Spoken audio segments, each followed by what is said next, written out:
नमस्कार। आज हम भारत की एक बहुत पुरानी, बहुत पेचीदा और कह सकते हैं गंभीर समस्या पर बात करने वाले हैं। नमस्ते। वामपंथी उग्रवाद, मतलब लेफ्ट विंग एक्सट्रीमिज्म या जी LWE। जी। हमारे पास कुछ स्टडीज हैं, कुछ लेख हैं इस पर।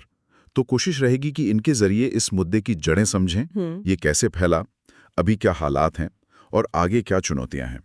एक बड़ा सवाल ये भी है कि क्या ये दशकों पुराना आंदोलन अब खत्म हो रहा है या बस अपना रूप बदल रहा है। बिल्कुल, ये विषय बहुत अहम है, ना सिर्फ देश की आंतरिक सुरक्षा के लिहाज से, बल्कि लाखों लोगों, खासकर आदिवासी समुदायों की जिंदगी और विकास से भी ये सीधा जुड़ा है। हाँ, तो आज की इस बातचीत में हम इन्हीं स्रोतों के आधार पर ये देखने की कोशिश करेंगे कि ये पूरी समस्या शुरू कहाँ से हुई, क्यों कुछ खास इलाकों में ये इतनी गहरी पैठ बना पाई और सरकार ने जो कोशिशें की वो कितनी कामयाब रहीं।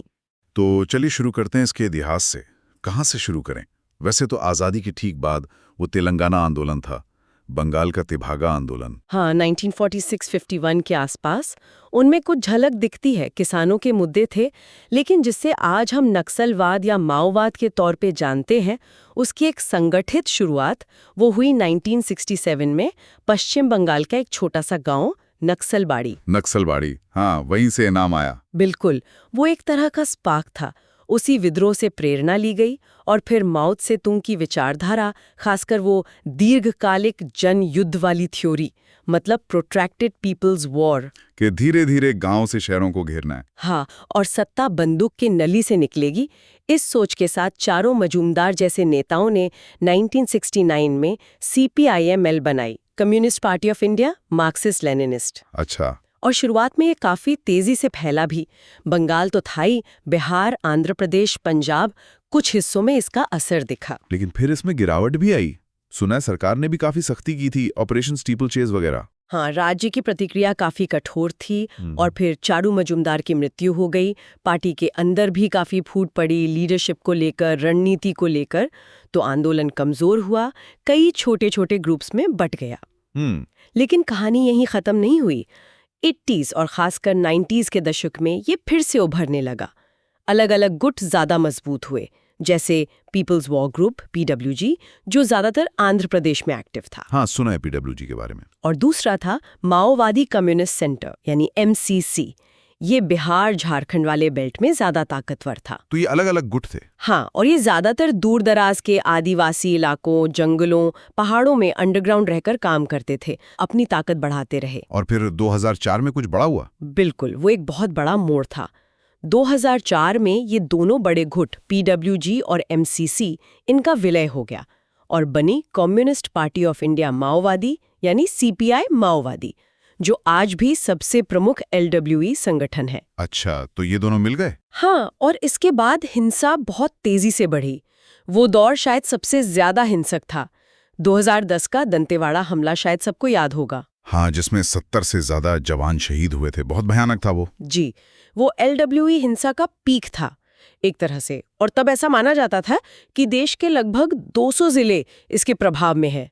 मीडिया में वो रेड कॉरिडोर वाली बात चलती थी। हाँ, वो नक्शे पर दिखाते थे पूर्वी भारत से लेकर नीचे दक्षिण तक एक पट्टी। वही। लेकिन पिछले कह लीजिए 10-15 सालों में तस्वीर बदली है। जी सरकार ने भी अपनी रणनीति बदली है, सुरक्षा पर ज्यादा ध्यान दिया है। जी जैसे 2009 के आसपास वो ऑपरेशन ग्रीन हंट शुरू हुआ था। जी। और फिर 2017 में एक नई रणनीति आई, समाधान। समाधान। हाँ, ये समाधान क्या था संक्षिप्त में? समाधान बेसिकली एक मल्टी प्रोंग्ड अप्रोच थी, एक एक्शन प्लान जी। जिसके हर अक्षर का एक मतलब था। S से स्मार्ट लीडरशिप, A से एग्रेसिव स्ट्रैटेजी, M से मोटिवेशन और ट्रेनिंग, A से एक्शनेबल इंटेलिजेंस। अच्छा, पूरा एक्रोनिम है। A से action plan for each theatre और N से नो एक्सेस टू फाइनेंसिंग। तो इसमें लीडरशिप, रणनीति, इंटेलिजेंस, टेक्नोलॉजी, फाइनेंसिंग रोकना, हर पहलू पर फोकस था। ओके, और इन सब कदमों का और ऑपरेशन ग्रीन हंट वगैरह का असर हुआ है? क्या आंकड़े बताते हैं? आंकड़े तो यही इशारा करते हैं कि असर हुआ है। जैसे 2023 तक आते आते प्रभावित जिलों की संख्या घट के 45 से भी कम बताई जा रही है। 200 से 45 पर? ये तो काफी बड़ी गिरावट है। बिल्कुल, और हाल में भी जैसे 2025 की शुरुआत में तेलंगाना छत्तीसगढ़ बॉर्डर पर एक बड़ा ऑपरेशन चला, ऑपरेशन कागर। खबरें आई साउथ एशिया टेररिज्म पोर्टल जैसे स्रोतों से कि शुरुआती कुछ महीनों में ही 140 से ज्यादा माओवादी मारे गए। बाप रे। तो इससे क्या लग रहा है कि ये समूह अब काफी हद तक डिफेंसिव मोड में है। उनका टॉप लीडरशिप या तो मारा गया है या पकड़ा गया है, कैडर भर्ती मुश्किल हो गई है और वो अपने पुराने गढ़ों में सिमटते जा रहे हैं। तो चलिए अब ये समझते हैं कि ये माओवादी काम कैसे करते हैं। इनकी रणनीति क्या है? मतलब सिर्फ हिंसा ही तो नहीं होगी। नहीं, बिल्कुल नहीं। इनकी रणनीति के दो मेन पिलर हैं, कह सकते हैं। एक राजनीतिक, दूसरा सैन्य। राजनीतिक कैसे? राजनीतिक रूप से इनकी कोशिश होती है जनता को, खासकर जो हाशिए पर हैं, आदिवासी हैं, गरीब किसान हैं, उनको अपनी विचारधारा मार्क्सवादी, लेनिनवादी, माओवादी से जोड़ना। कैसे जोड़ते हैं? वो स्थानीय मुद्दों को उठाते हैं, जैसे जमीन का सवाल, जंगल पर अधिकार का सवाल, विकास परियोजनाओं से होने वाला विस्थापन, पुलिस की ज्यादती, सरकारी भ्रष्टाचार। इन मुद्दों को लेकर लोगों के गुस्से को हवा देते हैं और साथ ही राज्य की जो संस्थाएं हैं, चुनाव, पुलिस, कोर्ट कचहरी, उनको बदनाम करने की कोशिश करते हैं कि ये सब बेकार है, इनसे न्याय नहीं मिलेगा। अच्छा, और सैन्य रणनीति वो तो हम सुनते ही हैं। हाँ, वो गुरिल्ला युद्ध, मतलब छिपकर हमला करना, घात लगाना, इम्प्रोवाइज्ड एक्सप्लोजिव डिवाइस यानी आईईडीज, जो देसी बम होते हैं, उनका बहुत इस्तेमाल करते हैं। सरकारी संपत्ति जैसे सड़कें, पुल, रेलवे ट्रैक, उनको नुकसान पहुंचाना, और सुरक्षा बलों पर हमला करने के लिए वो दुर्गम इलाकों का फायदा उठाते हैं, घने जंगल, पहाड़। और इसी से जुड़ा है माओ का वो दीर्घकालिक युद्ध का कॉन्सेप्ट। उसके 3 चरण माने जाते हैं। 3 चरण कौन से? पहला है स्ट्रेटेजिक डिफेंसिव, यानी रणनीतिक बचाव। जब वो कमजोर होते हैं तो छिपकर रहते हैं, अपनी ताकत बचाते हैं, छोटे मोटे हमले करते हैं। दूसरा है स्ट्रेटेजिक स्टेलमेट, रणनीतिक गतिरोध।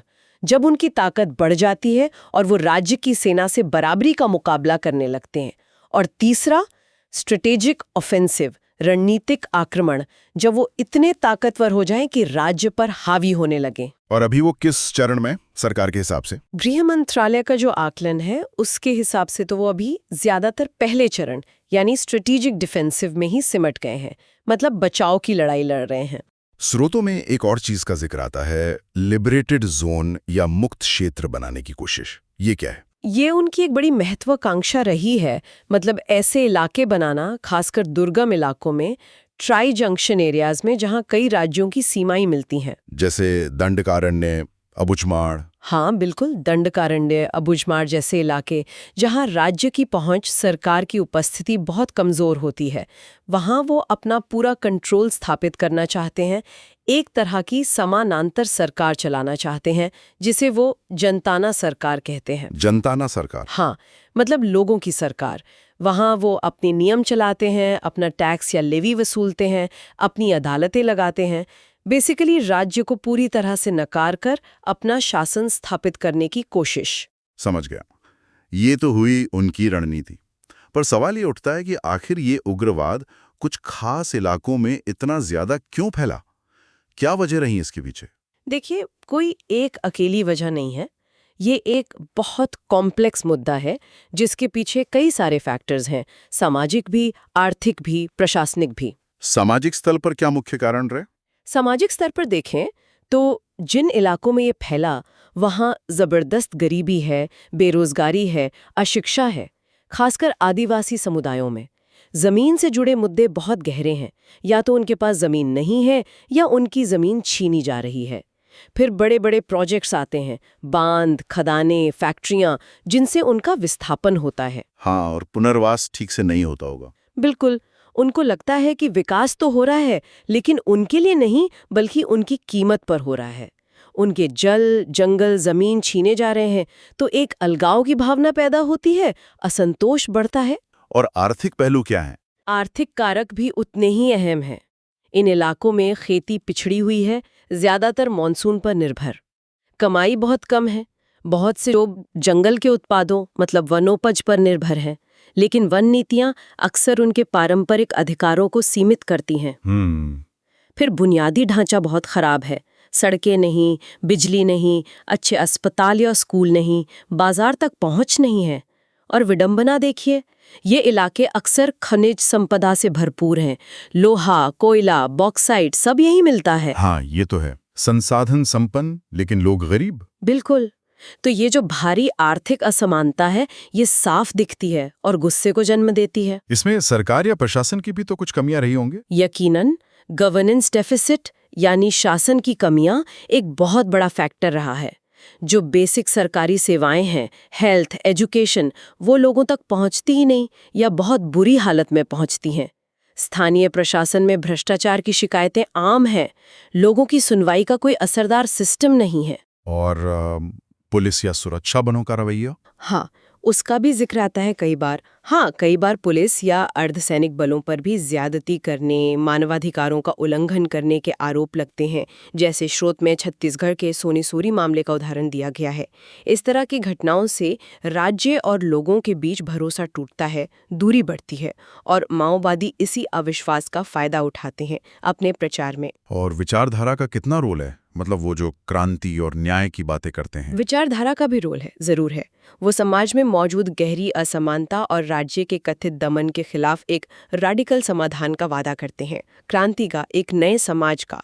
ये बात कुछ लोगों को, खासकर उन युवाओं को जिनके पास कोई भविष्य नहीं दिखता, शायद आकर्षित करती है। हाँ। और इसी से जुड़ा है वो शहरी नक्सल वाला कॉन्सेप्ट जिसका जिक्र स्रोतों में मिलता है। हाँ, ये शब्द काफी सुना है।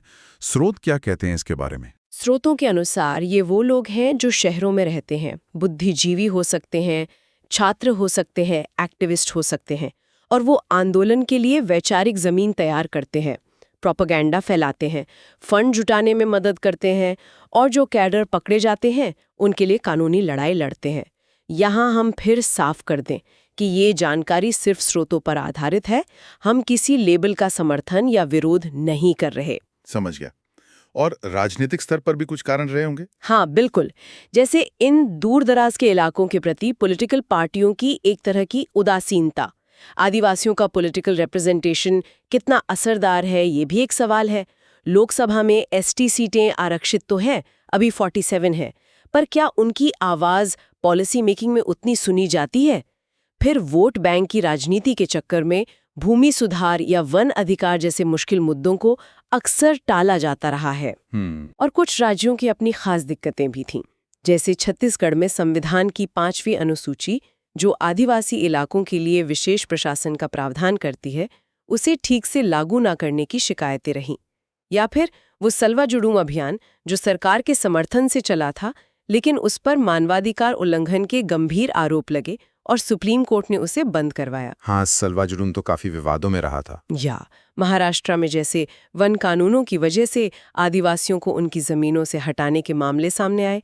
तो ये सब चीजें मिलकर असंतोष को गहरा करती गईं। बाप रे, इतने सारे कारण! ये तो वाकई बहुत उलझा हुआ मसला है। तो अब आते हैं कि सरकार ने इससे निपटने के लिए क्या-क्या किया है। आपने कहा कि कानून व्यवस्था राज्य का विषय है, पर केंद्र भी मदद करता है। हाँ, संविधान के हिसाब से पुलिस और पब्लिक ऑर्डर स्टेट सब्जेक्ट है, लेकिन LWE एक राष्ट्रीय सुरक्षा चुनौती है, इसलिए केंद्र सरकार राज्यों की बहुत मदद करती है। ये मदद कई तरह की होती है। जैसे? सबसे पहले तो CPI माओवादी और उसके जितने भी फ्रंट संगठन हैं, उन सबको UAPA यानी गैर कानूनी गतिविधियां रोकथाम अधिनियम के तहत आतंकवादी संगठन घोषित करके बैन किया गया है। ओके, ये तो कानूनी कार्रवाई हुई। सुरक्षा के मोर्चे पर और क्या? इंटेलिजेंस शेयरिंग बहुत जरूरी है। इसके लिए केंद्र और राज्यों के बीच कोऑर्डिनेशन मैकेनिज्म बने हैं, जैसे मल्टी एजेंसी सेंटर MAC। फिर प्रभावित राज्यों में ऑपरेशनल लेवल पर तालमेल के लिए यूनिफाइड कमांड बनाए गए हैं। यूनिफाइड कमांड, इसमें कौन-कौन होता है? इसमें आमतौर पर राज्य पुलिस के सीनियर ऑफिसर, केंद्रीय अर्धसैनिक बलों जैसे CRPF, BSF के कमांडर और जरूरत पड़ने पर सेना के नुमाइंदे भी होते हैं। ये सब मिलकर रणनीति बनाते हैं, ऑपरेशन प्लान करते हैं। अच्छा, और वो IDs का खतरा जो आपने बताया, उससे निपटने के लिए? हाँ, ID से निपटने के लिए खास SOPs यानी स्टैंडर्ड ऑपरेटिंग प्रोसीजर्स बनाई गई हैं। सुरक्षा बलों को स्पेशल ट्रेनिंग और इक्विपमेंट दिए गए हैं। विशेष बल भी तो बनाए गए हैं। बिल्कुल। केंद्र सरकार राज्यों को CAPF की बटालियनें तो देती ही है, साथ ही special India reserve battalion SIRB जैसी विशेष फोर्स बनाने में भी मदद करती है।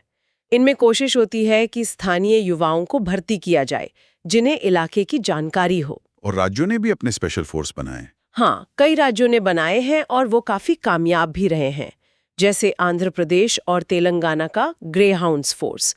इसे LWE से लड़ने में बहुत प्रभावी माना जाता है। हाँ, ग्रेहाउंड्स का नाम तो सुना है। इसी तरह महाराष्ट्र में C60 फोर्स है, मध्य प्रदेश में हॉक फोर्स है।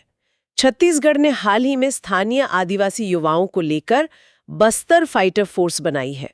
और इन सब के ऊपर वो समाधान वाली रणनीति तो है ही, जो एक गाइडलाइन की तरह काम करती है। ठीक है, ये तो हुई सुरक्षा की बात, लेकिन आपने कहा था कि सिर्फ इससे बात नहीं बनेगी, विकास भी जरूरी है। तो डेवलपमेंट के फ्रंट पे क्या हुआ है?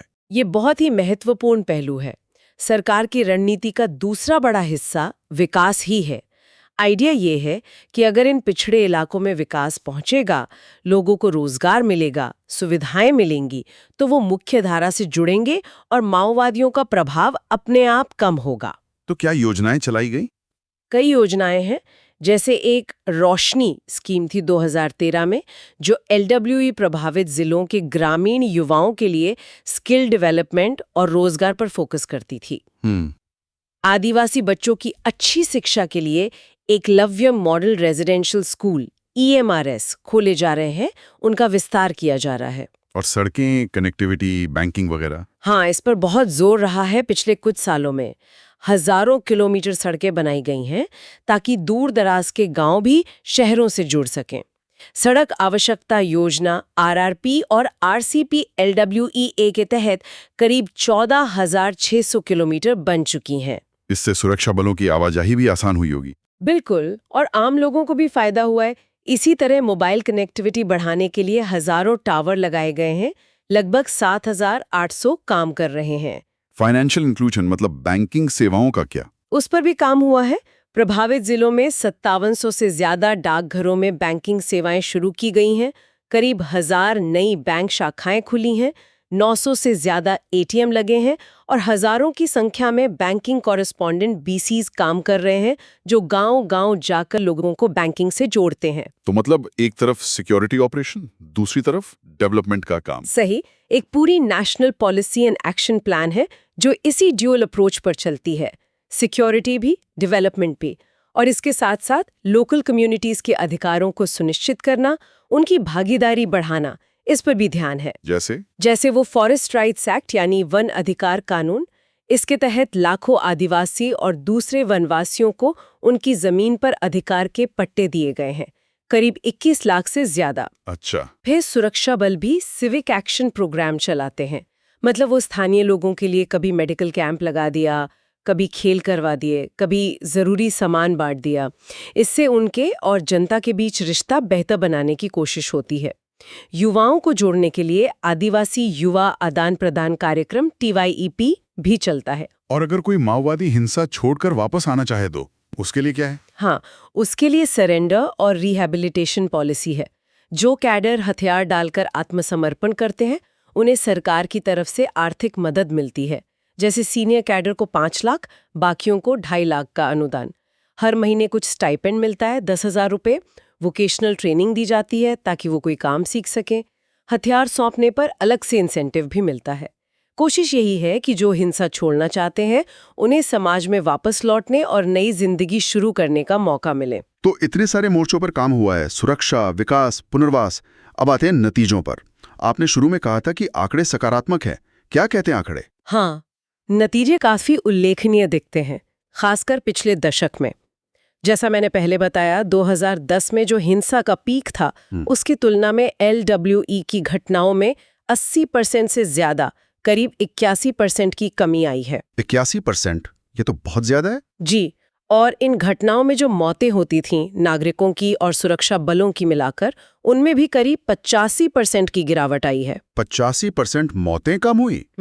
ये वाकई बड़ा बदलाव है। हाँ। और प्रभावित इलाकों का दायरा वो भी कम हुआ है। बिल्कुल, ये भी एक बड़ा इंडिकेटर है। 2010 में जहां 100 से ज्यादा जिले LWE से गंभीर रूप से प्रभावित माने जाते थे, वो संख्या 2018 में 90 हुई, 2021 में 70 हुई और 2024 तक आते आते ये सिर्फ 38 रह गई हैं। 38 जिले? तो मतलब उनका असर काफी सिमट गया है। हाँ, उनका ज्योग्राफिकल इन्फ्लुएंस बहुत कम हुआ है।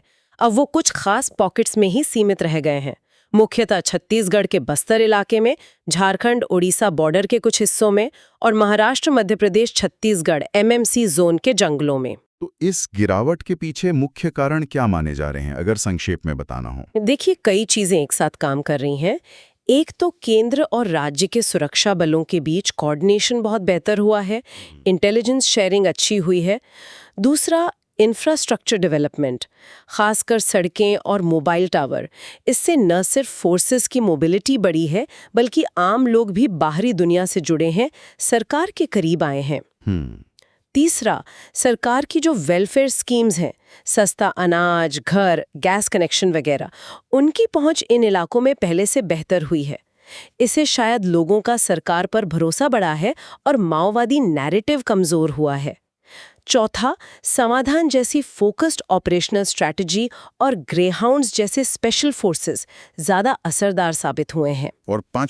और पांचवा, युवाओं के लिए स्किल डेवलपमेंट और रोजगार के जो मौके बने हैं, जैसे रोशनी योजना का जिक्र किया था उन्होंने, शायद कुछ युवाओं को हिंसा के रास्ते पर जाने से रोका है। ठीक है, तो ये तो हुई अच्छी खबर कि हिंसा और प्रभाव कम हुआ है, लेकिन क्या कुछ नए ट्रेंड्स भी दिख रहे हैं, कुछ चिंता की बातें? स्रोत क्या कहते हैं इस बारे में? हाँ, कुछ नई चीजें भी सामने आ रही हैं जिन पर ध्यान देना जरूरी है। एक तो ये कि माओवादी कैडर में महिलाओं की भर्ती और उनकी भूमिका बढ़ रही है। महिलाओं की भूमिका किस तरह से? स्रोत बताते हैं कि उन्हें अब सिर्फ सपोर्ट रोल्स जैसे खाना बनाना, संदेश पहुंचाना या मेडिकल हेल्प देना, इसी में नहीं रखा जा रहा, बल्कि उन्हें लड़ाकू दस्तों में भी शामिल किया जा रहा है, फ्रंटलाइन कॉम्बैट में भी। अच्छा। हाँ, और कई बार ऑपरेशनों के दौरान उन्हें ह्यूमन शील्ड की तरह इस्तेमाल करने की भी खबरें आती हैं। कुछ इलाकों में जैसे बस्तर में तो पूरी की पूरी महिला प्लाटून होने की बात भी सामने आई है। ये तो काफी अहम बदलाव है उनके संगठन के अंदर। और कोई नई बात? एक और ट्रेंड जो चिंताजनक है वो है इन माओवादी गुटों का ऑर्गेनाइज्ड क्राइम यानी संगठित अपराध के साथ गठजोड़ बढ़ना। संगठित अपराध मतलब ये कि जैसे जैसे उनके पुराने तरीके जैसे लेवी वसूलना या कॉन्ट्रैक्टरों से उगाही करना मुश्किल होते जा रहे हैं, वो पैसा जुटाने के लिए दूसरे गैर कानूनी धंधों में उतर रहे हैं, जैसे अवैध खनन में शामिल होना, जंगल की लकड़ी या तेंदुपत्ता जैसे उत्पादों की तस्करी करना, यहाँ तक कि हथियारों और ड्रग्स की स्मगलिंग में भी उनकी संलिप्तता की बातें सामने आई हैं। तो कुछ जगहों पर वो अब विचारधारा वाले विद्रोही कम और एक ऑर्गेनाइज्ड क्राइम सिंडिकेट की तरह ज्यादा काम करते दिख रहे हैं। और इस पैसे का इस्तेमाल फिर वो हथियार खरीदने वगैरह में करते होंगे। बिल्कुल, हथियार खरीदना, अपना नेटवर्क चलाना, कैडरों को पैसा देना, तो ये एक तरह से उनके कैरेक्टर में ही बदलाव का संकेत हो सकता है, आइडियोलॉजी से ज्यादा क्राइम की तरफ झुकाव। ये तो वाकई चिंता की बात है। और वो शहरी नक्सलवाद वाली बात, उसका क्या स्टेटस है? हाँ, उसका जिक्र भी स्रोत करते हैं कि भले ही जंगलों में उनकी ताकत कम हुई हो, लेकिन शहरों में वैचारिक लड़ाई जारी है। मतलब बुद्धिजीवियों, छात्रों, सिविल सोसाइटी के कुछ ग्रुप्स के बीच अपना समर्थन आधार बनाना, सरकार के खिलाफ प्रोपेगेंडा चलाना, नई भर्तियां करना, फंड जुटाना और जो लोग पकड़े जाते हैं उनके लिए लीगल एड का इंतजाम करना। कहा जाता है कि वो एनजीओज या स्टूडेंट ग्रुप्स की आड़ में भी काम करते हैं, अपनी विचारधारा फैलाते हैं। एक बार फिर ये जानकारी स्रोतों पर आधारित है, हम किसी दावे की पुष्टि या खंडन नहीं कर रहे। समझ गए। तो कुल मिलाकर आज की इस पूरी बातचीत से हमने भारत में वामपंथी उग्रवाद के कई सारे पहलू देखे। ये कैसे शुरू हुआ, कैसे फैला, इसके पीछे क्या कारण थे, सरकार ने कैसे जवाब दिया, पिछले दशक में क्या बदलाव आए और अब क्या नए ट्रेंड्स दिख रहे हैं। चलता है कि ये एक बहुत ही मल्टी डायमेंशनल प्रॉब्लम है। इसका समाधान सिर्फ सिक्योरिटी एक्शन से नहीं हो सकता, वो ज़रूरी है, लेकिन उसके साथ साथ वो जो रूट कॉजेज हैं, गरीबी, असमानता, अन्याय, विकास की कमी, शासन की दिक्कतें, उनको एड्रेस करना भी उतना ही बल्कि शायद उससे भी ज़्यादा ज़रूरी है। विकास, गुड गवर्नेंस, स्थानीय समुदायों के अधिकार, उनकी भागीदारी, ये सब मिलकर ही एक स्थायी समाधान ला सकते हैं। जो सफलताएं मिली हैं पिछले दशक में वो महत्वपूर्ण हैं, पर लड़ाई अभी पूरी तरह खत्म नहीं हुई है, खासकर जब हम इसके बदलते हुए रूप देख रहे हैं, चाहे वो महिलाओं की बढ़ती भूमिका हो या ऑर्गेनाइज्ड क्राइम से जुड़ाव। सही कहा। और इसी नोट पर हम अपने सुनने वालों के लिए एक सवाल छोड़ जाते हैं। जैसा हमने देखा, ये आंदोलन भौगोलिक रूप से शायद सिकुड़ रहा है, पर अपना तरीका, अपनी रणनीति बदल रहा है। हो सकता है अब उनका फोकस जंगलों से ज्यादा शहरों पर हो, आइडियोलॉजिकल वॉरफेयर पर हो, साइबर स्पेस का इस्तेमाल करने पर हो, या फिर क्राइम के साथ नेक्सस बनाने पर हो। तो ऐसे बदलते हुए खतरे से निपटने के लिए भविष्य में हमारी रणनीतियों को कैसे बदलना होगा? क्या सिक्योरिटी और डेवलपमेंट का जो मौजूदा बैलेंस है वही काफी है, या हमें किसी एक पहलू पर ज्यादा जोर देना होगा, या शायद कुछ नए पहलू जैसे साइबर सिक्योरिटी या फाइनेंशियल क्राइम पर ज्यादा फोकस करने की जरूरत पड़ेगी? ये सोचने वाली बात है।